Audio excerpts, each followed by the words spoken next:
فرزند زہرا یہ حالات برے ہیں۔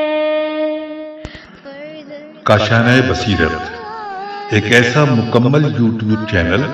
جس پر محروم بصارت کے لیے بالخصوص اور تمام افراد کے لیے بالعموم سینکڑوں کی تعداد میں اسلامی کتب دستیاب ہیں۔ لہذا گزارش ہے کہ آپ اپنی ذمہ داری نبھاتے ہوئے کاشانۂ بصیرت کو سبسکرائب کرنے کے ساتھ ساتھ بیل آئیکن کو پریس کیجیے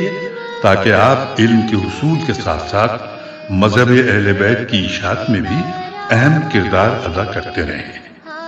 کاشانۂ بصیرت، کاشانۂ بصیرت، کاشانۂ بصیرت۔ فرزند زہرا یہ حالات برے ہیں۔ بسم اللہ الرحمن الرحیم۔ السلام علیکم۔ یہ کتاب آپ کے لیے کاشانۂ بصیرت کی یوٹیوب چینل کی جانب سے ریکارڈ کی جا رہی ہے۔ نام کتاب علی کی بیٹی، تالیف ڈاکٹر علی قائمی۔ اب ہم کتاب کا پارٹ نمبر 3 پڑھیں گے۔ مقدمہ کتاب از مترجم، صفحہ نمبر 23 کا بقیہ حصہ، صفحہ نمبر 38 سے۔ مولانا موصوف کا دوسرا غور طلب جملہ۔ جاہلیت میں بنی امیہ نے قریش کی قیادت کی تھی، اب اسلام میں بھی سرداری چاہتے تھے۔ الف، اسلام میں سرداری کا خواب بنی امیہ نے کب سے دیکھنا شروع کیا جبکہ رسول اکرم صلی اللہ علیہ وسلم نے ان کی طاقت تو دنیاوی وجاہت کو خاک میں ملا دیا تھا۔ بے، اپنے مکمل اتصال کے بعد بنی امیہ کے ذہنوں میں یہ خیال کیسے پیدا ہوا؟ جیم، کیا اس خیال کی محرک ان کی بنی ہاشم سے روایتی دشمنی نہ تھی جس کا اظہار بعد میں یزید نے بالکل کھلے الفاظ میں کر دیا؟ دال، کیا بنی ہاشم کی خلافت سے علیحدگی ان کی ذہنی تحریک کا باعث نہیں ہوئی؟ تیسرا غور طلب جملہ، امویوں کو انتشار اور خانہ جنگی میں اپنی کامیابی اس لیے دکھائی دیتی تھی کہ صوبوں کی حکومتیں انہی کے ہاتھوں میں تھیں اور ان کے لیڈر امیر معاویہ بن ابو سفیان گورنر شام بہت طاقتور ہو چکے تھے۔ سوال یہ پیدا ہوتا ہے کہ فتح مکہ میں مکمل تباہی کے بعد یہ لیڈرشپ اور طاقت امیر معاویہ کو کیسے مل گئی، جبکہ یہ وہ موقع تھا جب فتح مکہ میں ابو سفیان کی طاقت کا چراغ بجھ چکا تھا۔ اب اس کی حیثیت ہماری مخدومہ کی زبان میں ایک آزاد شدہ غلام سے زیادہ نہ تھی۔ وہ اور اس کی جگر خوار بیوی کسی نہ کسی حیثیت سے رسول اکرم کی بیعت میں داخل ہو کر اپنے زمانے جاہلیت کے وقار کو دفن کر چکے تھے۔ پھر ان کے نور نظر کو یہ قوت کیسے حاصل ہوئی؟ نہ صرف یہ بلکہ یہ طاقت اتنی بڑی کہ ابو سفیان کا بیٹا ایک صوبے کی گورنری سے امیر المومنین کے لقب پر قابض ہو گیا۔ اس طاقت اور لیڈری کا صحرا ہرگز صرف حضرت عثمان کے سر پر نہیں بلکہ وہ تمام حالات اور افراد اس کے ذمہ دار قرار پائیں گے جن کی وجہ اور مدد سے شام کی گورنری کا استعماری پٹا امیر شام کے نام لکھ دیا گیا۔ مسلمانوں کی تاریخ میں ہمیں اور بھی کئی نام ملتے ہیں جو ہر مرحلے پر حصول اقتدار کے لیے کوشاں نظر آتے ہیں۔ ہمارے اس خیال کا معید مولانا موصوف کا اگلا فقرہ ہے۔ دوسری طرف اکابر مہاجرین میں طلحہ اور زبیر بہت دولت مند ہو گئے تھے اور اقتدار حکومت میں نمایاں شرکت کرنا چاہتے تھے۔ ہم کہتے ہیں وہ ایسا کیوں نہ چاہتے، وہ دیکھ رہے تھے کہ بنی امیہ کا پٹا ہوا قبیلہ تخت خلافت کی طرف آنکھیں پھاڑ پھاڑ کر للچائی ہوئی نظروں سے دیکھ رہا ہے، بلکہ اس کو اپنے قدموں تلے روندنے کے خواب بھی دیکھ رہا ہے۔ تو بقول مولانا یہ دونوں تو اکابر مہاجرین میں سے تھے۔ اگر ان کے قلوب میں عروس خلافت سے مطمئن ہونے کی آرزو کروٹ لے رہی تھی تو اس میں حیرت کی کون سی بات ہے؟ یہ سب امور و حالات حضرت علی بن ابی طالب علیہ السلام کو خلافت سے دور رکھنے سے پیدا ہوئے، جن کی شخصیت کو ہر زمانے اور ہر عقیدے کے مفکرین نے رہنما تسلیم کیا ہے۔ یہی وہ حالات ہیں جن کا صریح و واضح نتیجہ کربلا کے قتل عام کی صورت میں ظاہر ہوا، جس کا بیان مخدومہ عالم ثانی زہرا جناب کبریٰ کی عظیم شخصیت کے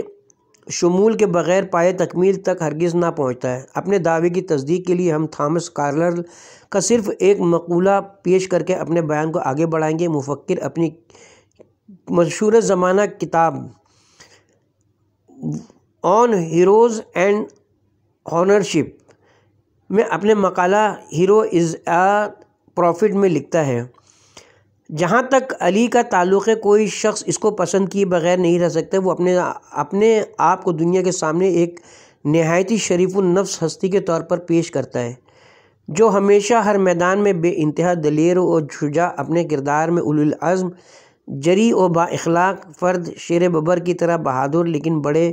وقار کا حامل، اپنے اندر صداقت و محبت کے مجموعے کے ساتھ جو ہر صورت میں ایک عیسائی مرد میدان سردار کی شایان شان ہے۔ جہاں تک فکر اسلامی کا تعلق ہے، شاعر مشرق کا خراج عقیدت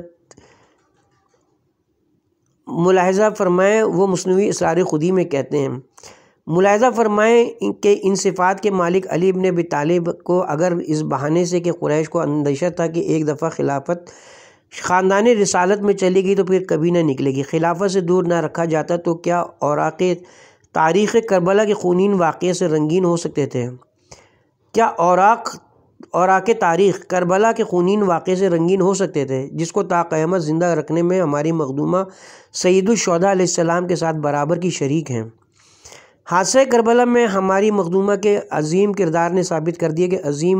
علی کی عظیم صاحبزادی کو ایسے ہی ہونا چاہیے کہ جیسے کہ وہ صفحات تاریخ پر نظر آ رہی ہیں اور قیامت تک نظر آتی رہیں گی۔ اس لیے کوئی تعجب کی بات نہیں کہ جب علی کی بیٹی کی آواز کوفے کے بازار میں پالان شتر سے بلند ہوئی تو وہ لوگ جنہوں نے اپنی آنکھوں سے منبر سلونی پر علی کو دیکھا تھا اور اپنے کانوں سے ان کے فرمودات کو سنا تھا، گھبرا کر ایک دم بول اٹھے کہ اتنے عرصے کے بعد علی کہاں سے آ گئے ہیں۔ امیر المومنین علیہ السلام کی عظمت کردار کی طرف چند اشارے ضروری تھے، اس لیے کہ انہی بنیادوں پر علی کی اس عظیم نور نظر کے کردار کی عظیم شان عمارت استوار ہوتی نظر آ رہی ہے۔ جس طرح باپ کی پوری حیات پاک میں کردار کے اعتبار سے کوئی جھول نظر نہیں آتا، بلکہ مزاج میں مزاح کا بہانہ بنا کر علی کے حق میں خلافت کا فیصلہ نہ کرنے والی زبان سے ایک بار نہیں بلکہ بار بار الفاظ نکلتے سنائی دیتے ہیں، خدا بندہ میری زندگی میں وہ دن طلوع نہ ہو جب میں کسی مشکل میں گرفتار ہوں اور ابو الحسن میرے پاس نہ ہو۔ اسی طرح مدینے سے مکہ، مکے سے کربلا، کربلا سے کوفہ سے دمشق، قید ہو یا بازار یا دربار، کسی جگہ علی کی لخت جگر نے کسی قسم کی کوئی کمزوری ظاہر نہیں ہونے دی۔ نہ صرف یہ بلکہ استقامت کی اس بلند چٹان، استقلال کے اس عظیم پیکر کو دیکھ کر دنیا کے سب ذی شعور انسان علی جیسے انسان کامل اور رسول اکرم صلی اللہ علیہ وسلم جیسے مسلح اعظم کے کردار کی جھلک دیکھ لیتے ہیں، اور عقل انسانی کو تسلیم کرنا پڑتا ہے کہ کربلا کا مرقع کس قدر نامکمل و بے رنگ رہ جاتا اگر اس میں سید الشہداء علیہ السلام کے ساتھ ثانیہ زہرا نظر نہ آتی۔ ان تمام اشارات کی تشریحات کتاب حاضر میں اپنے مقام پر آئیں گی۔ ہماری مخدومہ کو ایسا ہونا ہی چاہیے تھا کہ سیدہ طاہرہ کی نور نظر تھیں اور کردار سیدہ اپنے پورے وجود کے ساتھ آپ کی ہستی میں نظر آ رہا ہے۔ ایسا کیوں نہ ہوتا کہ عظیم شخصیات کے کرداروں کی نمائندگی صحیح طور پر ان کی اولادیں ہی کیا کرتی ہیں۔ اس لیے اولاد سیدہ طاہرہ کے متعلق شاعر مشرق نے رموز بے خودی میں کہا، ہم اس ناچیز و کمزور کاوش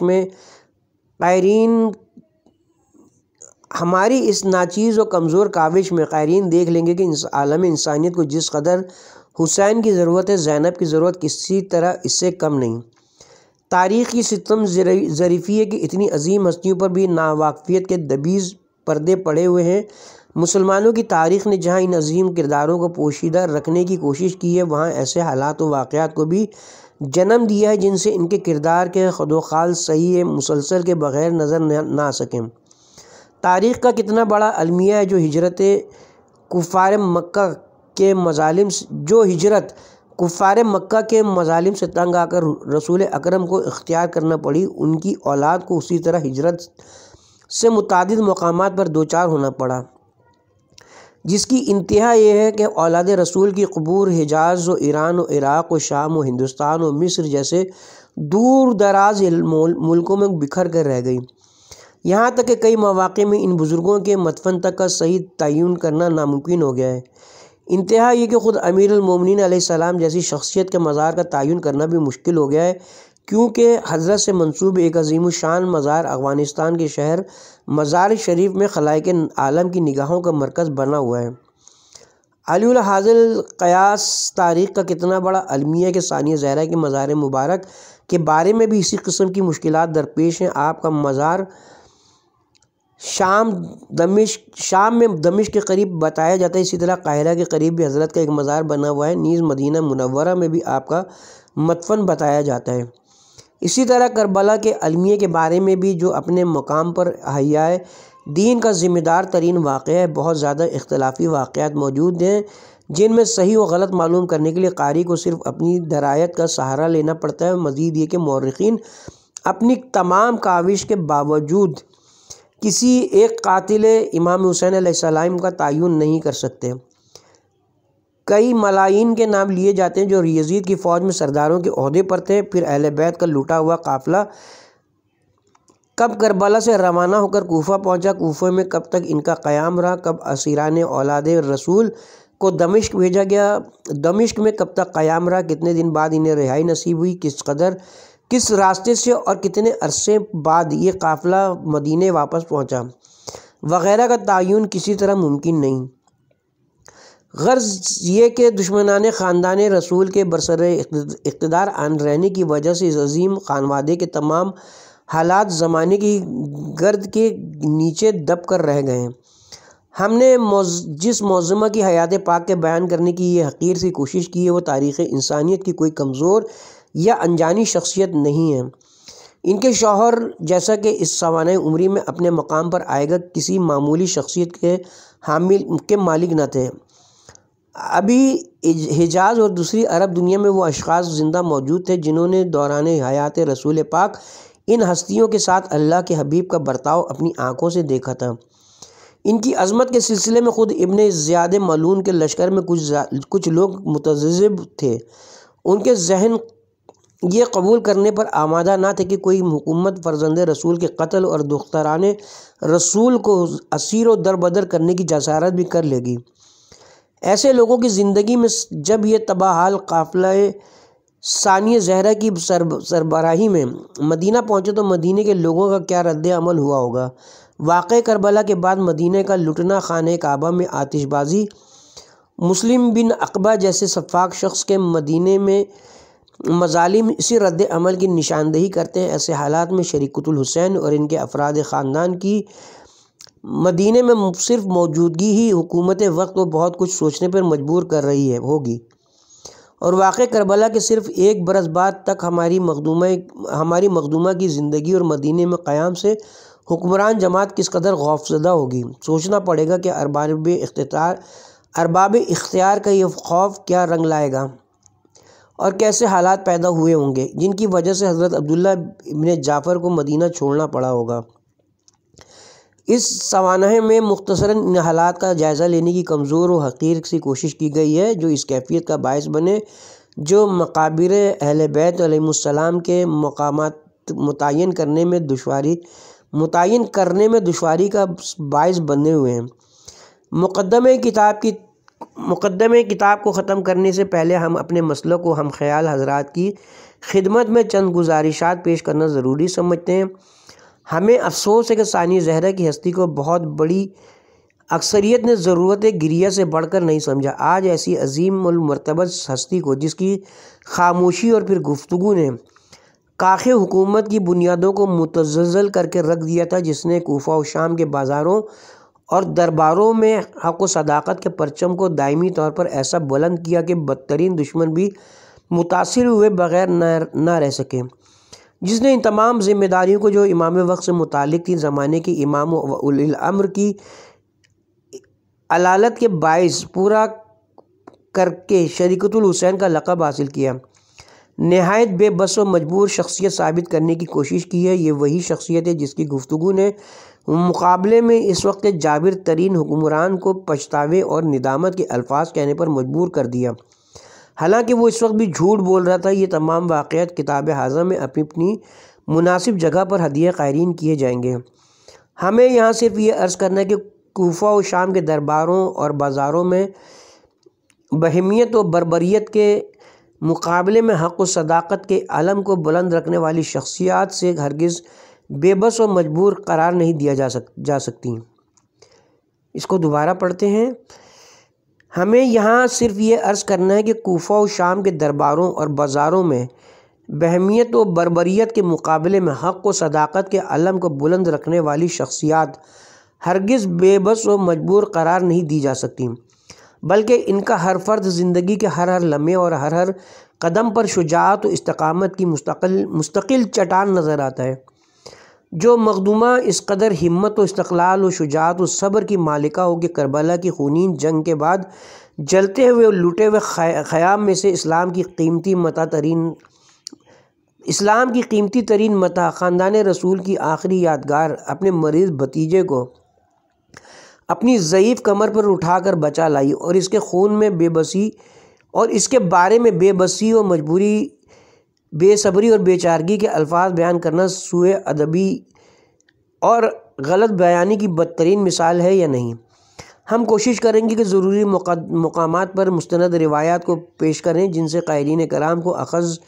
اخذ نتائج میں سہولت و آسانی ہو۔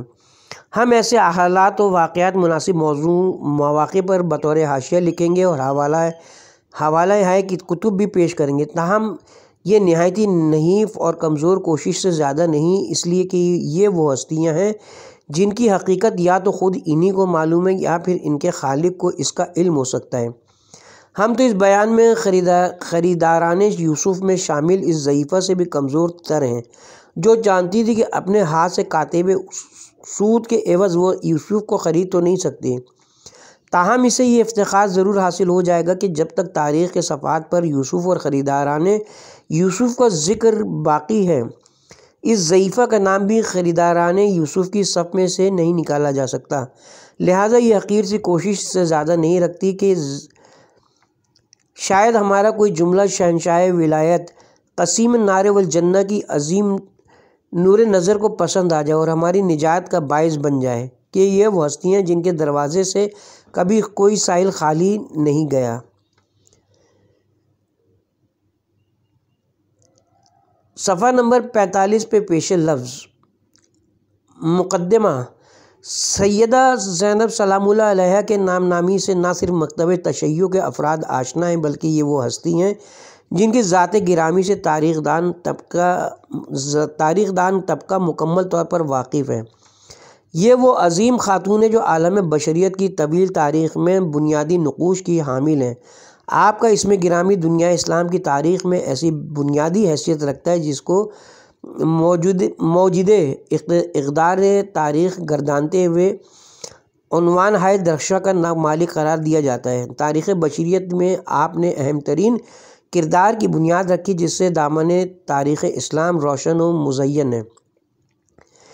کتب مقاتل میں آپ کا اسم گرامی جناب سید الشہداء امام حسین علیہ السلام کے ہمراہ نظر آتا ہے۔ مورخین نے آپ کو واقع کربلا کی شخصیت دوم قرار دیا ہے۔ اہم ترین حصہ تاریخ جانا ہے اور تاریخ انسانیت میں عظیم ترین فریاد گر اور تاریخ انسانیت میں عظیم ترین فریاد گر علمیہ کربلا تسلیم کیا ہے۔ شعراء عالم نے آپ کے صبر و تحمل اور علماء اخلاق نے آپ کی عفت و تقوی و استقامت کو بے مثال جانا ہے۔ دنیا بھر کے انقلابیوں نے آپ کو خون ناحق کی تشہیر اور پیغام حسینیت کی تبلیغ و اشاعت کے لیے ایسی عظیم خاتون تسلیم کیا ہے جو اپنے مقام پر نمونہ ہیں۔ دنیا شیعت نے بجا طور پر آپ کو سید الشہداء علیہ السلام کی فتح و کامرانی، مکتب و اصول اسلام کی دفاع کنندہ اور امامت حقہ کی ولایت کی موسوسہ کے طور پر متعارف کروایا ہے۔ جناب زینب سلام اللہ علیہ کا تعارف۔ جناب سرور کائنات پیغمبر خاتم صلی اللہ علیہ وآلہ وسلم کے گراں قدر نواسی امیر المومنین علی ابن ابی طالب علیہ السلام اور جناب سیدہ فاطمہ سلام اللہ علیہ کی دختر عقیلہ امام حسن و امام حسین علیہ السلام کی خواہر شجاع واقع جعفر کربلا کی یادگار نمونہ صبر و استقامت سیدہ طاہرہ سلام اللہ علیہ کے بعد بے نظیر شجاعت و پامردی کی حامل خاتون عظیم زینب عالیہ امام حسین کی عظیم قربانی کی حصے دار ہیں۔ آپ حادثہ کربلا کی امانت دار، مقصدیت کی جانثار اور شہادت و خون ناحق کی مبلغ ہیں۔ سیدہ زینب سلام اللہ علیہ وہ خاتون ہیں جن کا وجود عظیم خدمت اسلام کے لیے وقف رہا، دفاع دین کی خاطر ہر طرح کی قربانی دی، شریعت و اصول اسلام کی حفاظت میں اپنی جان، اپنے خاندان، اپنے بچوں، اپنی جان اور آبرو تک کسی چیز کی پرواہ نہ کی۔ آپ نے اپنی زندگی میں بے شمار مصائب کا مقابلہ کیا، یہاں تک کہ آپ کی حیات طیبہ کے آخری برسوں میں ہولناک سانحات اور خوفناک حادثات آپ کے سر سے گزرے، لیکن سب بے مثال صدمات و بے پناہ مصائب میں آپ نے اپنے ہدف زندگی کو ہرگز فراموش نہ کیا۔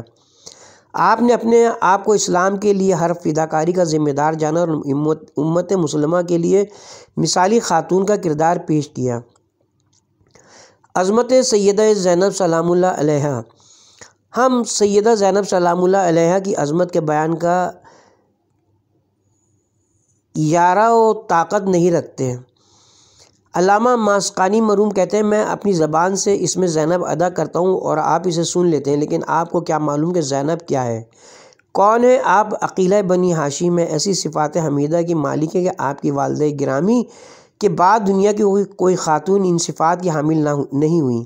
آپ اپنی عظمت و افتخار میں اس مقام عالی پر فائز ہوئی کہ صدیقہ صغریٰ کہلانے کی بجا طور پر مستحق ہیں۔ آپ آغوش سیدہ فاطمہ سلام اللہ علیہ کی تربیت یافتہ علوم اسلامیہ کو وسعت عطا کرنے والی تمام ولایت حقہ کے دفاع کی ذمہ دار اور تاریخ عاشورہ میں درخشاں ترین حیثیت کی حامل ہیں۔ آپ کا مقام ایک ایسے پیغام رساں کا پیغام ہے جس نے خون ناحق شہداء کو دنیا کے غافل ترین انسانوں کے کانوں تک پہنچایا اور ان کی بازگشت سے صفحات تاریخ کو روشن کیا۔ تاریخ کے شہدائے ناحق کے پیغام کی نشر و اشاعت میں اگرچہ آپ کو ناگفتبہ صدمات اور دربدری کا سامنا کرنا پڑا، تاہم آپ نے اپنے بے مثال و عدیل کردار و شجاعت و پرہیزگارانہ طریقہ کار کی مدد سے اس پیغام کو ثمر آور کیا۔ سیدہ زینب زنان عالم کی صحیح پیشوا صنف خواتین کے لیے اللہ تعالیٰ کی محبت، نمونہ برائے کردار خواتین، سید الشہداء علیہ السلام کے موقف کی تصدیق کنندہ اور مسلمان خواتین میں سیدہ طاہرہ سلام اللہ علیہ کے بعد درخشاں ترین شخصیت کی حیثیت ہے، درخشاں ترین شخصیت کی مالک ہیں۔ آپ وہ خاتون معظم کے ہیں کہ اپنے مقام عفت و تقوی کے تحفظ میں اپنی بے مائگی اور دربدری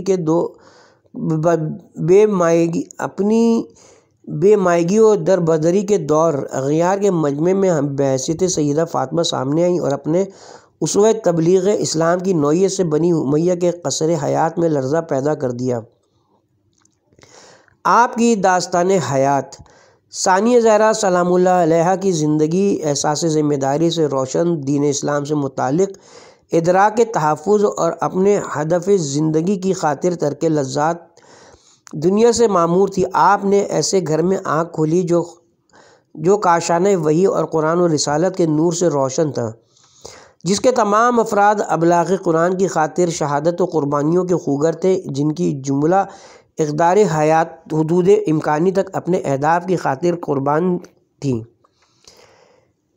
رعد و برق کے مسائل اپنی مختصر زندگی میں ایسے غوغائے بے پناہ کے مقابل آئیں جو کبھی گوشہ فلک نے سنے نہ تھے، ایسی برق ہائے حوادث سے دوچار ہوئیں جن سے چشم ہائے زمانہ خیرہ ہوتی تھیں، ایسے شدید و ناگفتبہ حوادث و حالات سے دوچار ہوئیں جن میں پاکیزہ ترین سرہائے جوانان کو گردن سے جدا ہوتے ہوئے دیکھا۔ سیدہ زینب اپنی حیات اقدس کے دور آخر میں المیہ کربلا سے دوچار ہوئیں، جس میں اسلام کا مقابلہ اپنی تمام اقدار و اصول کے ساتھ کفر کامل سے تھا، اور جس میں امام حسین علیہ السلام نواسۂ پیغمبر خدا جو دین اسلام کی حقیقی نمائندگی فرما رہے تھے اور درجہ شہادت پر فائز ہوئے، لیکن سیدہ زینب سلام اللہ علیہا نے ہرگز یہ بات برداشت نہ کی کہ سید الشہداء علیہ السلام اور ان کے ہمراہیوں کے خون کے آثار مٹ جائیں۔ لہٰذا آپ نے اقدام میں سید الشہداء علیہ السلام کو لباس ابدیت سے مزین فرمایا۔ پس اس عظیم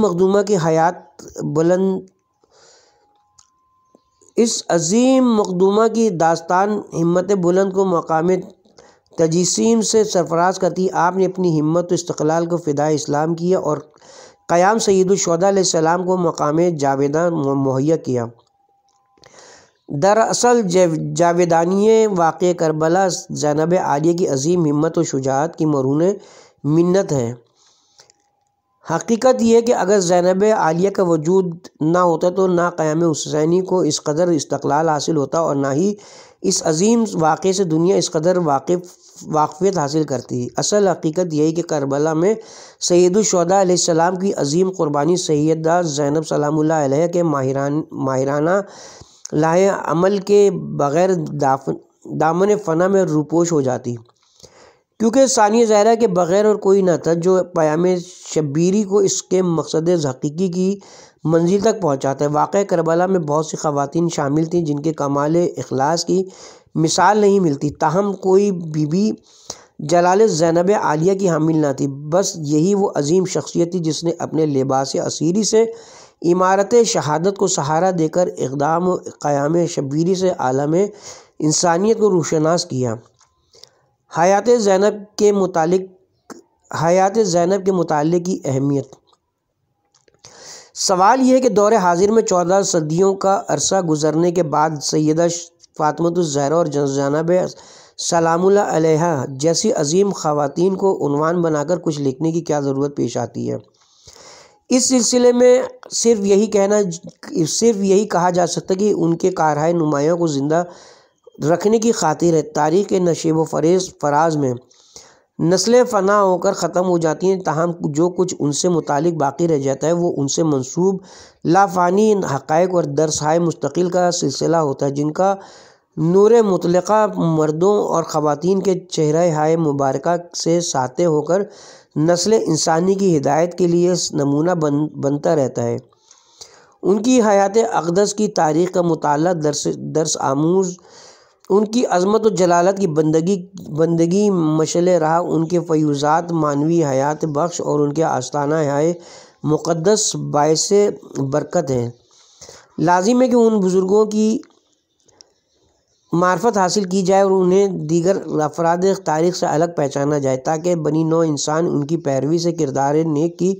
طرف رجوع کریں۔ اصولی طور پر بزرگان دین کے سوانح کا تذکرہ ان کی پیروی ان کی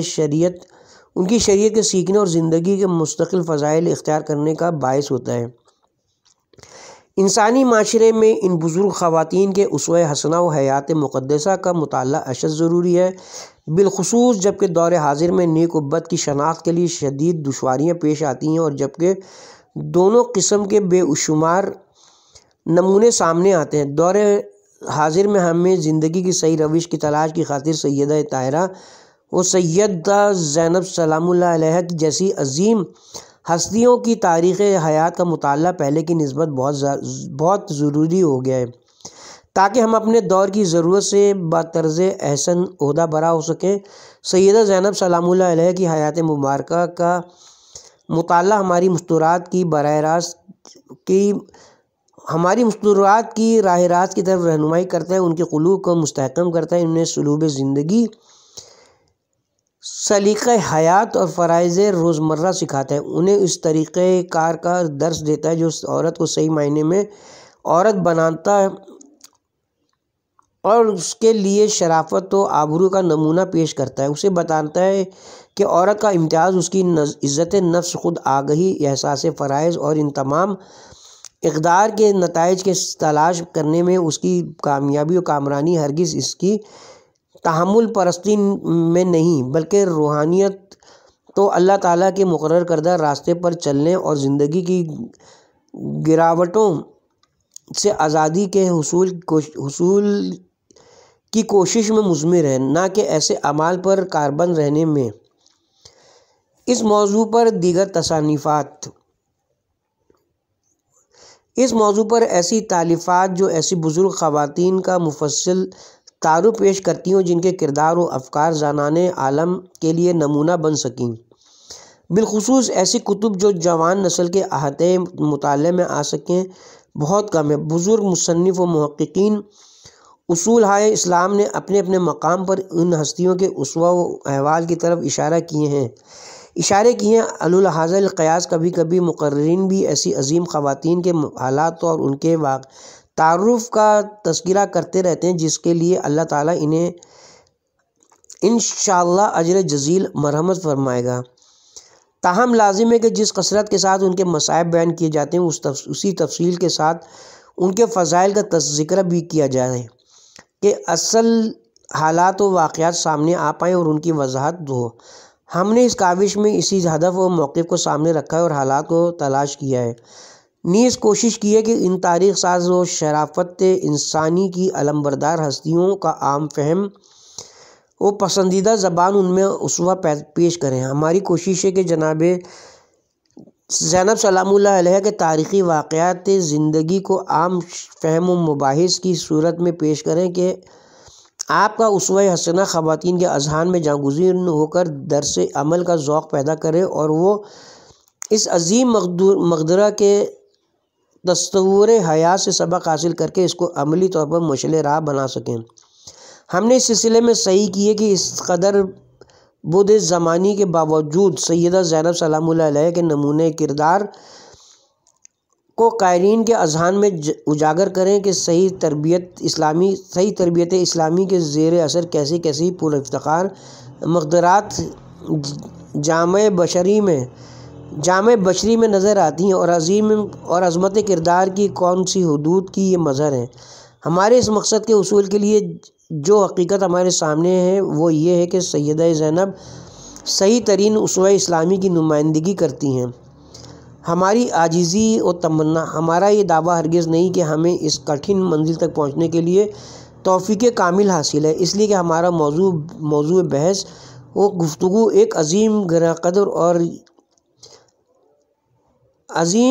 قدر دریا دل معظمہ کا اسوہ حسنہ ہے، جن کی پرواز کردار لامحدود کے سامنے مرغ تخیل کی پرواز کی حدود متعین نہیں ہو سکتی، اور ہمیں صدق دل سے اعتراف ہے کہ ہمارا مقام ایک بحر بیکراں میں حقیر تنکے سے زیادہ ہرگز نہیں۔ یہ مسلمہ حقیقت ہے کہ ہم ثانی زہرہ کے مقام منزلت کے مقابل اپنے آپ کو قطعی طور پر خوار بزوں بے مقدار بلکہ ناقابل ذکر جانتے ہیں۔ اپنی ہستی وجود کو اس خاندان کے دریائے عظمت میں بصورت ارادت و عقیدت غرق جانتے ہوئے بھی ہمارے لیے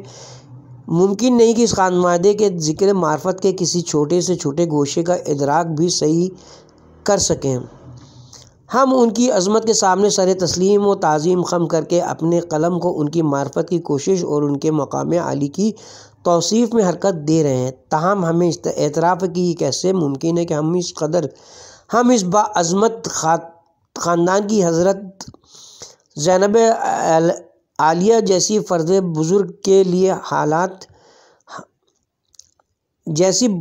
بزرگ کے حالات گوشائے قائرین تک پہنچانے کے مشکل ترین فرض کے ساتھ انصاف کر پائیں۔ صرف یہ امید و آرزو ہے کہ ہم اپنی باقی عمر میں اس خاندان مکرم کی دہلیز پر سر رکھ کر کسی حد تک ان کے فضائل کی معرفت حاصل کر سکیں۔ اس کوشش میں ہم جناب سیدہ زینب سلام اللہ علیہ کے پدر عالی مقدار مشکل کشا مخلوق کائنات حضرت امیر المومنین علیہ السلام سے امداد کے طالب ہیں کہ اس خاندان کی ارواح پرفتوح کی معرفت کے تحقیق کو ہمارے لیے ممکن فرما دیں کہ اگر مخدومہ آپ ہی کی شہادت کا دبیچہ ہے، ہمارے لیے ذکر فرما دیں کہ ذکر مخدومہ آپ ہی کی شہادت کا دباچہ ہے۔ علی قائمی صبح 21 رمضان المبارک سن 1413 ہجری مطابق۔ اس کے ساتھ ہی ہم یہاں پہ کتاب کے پارٹ نمبر 3 کا اختتام کرتے ہیں اور پارٹ نمبر 4 سے کتاب کا آغاز کریں گے انشاءاللہ۔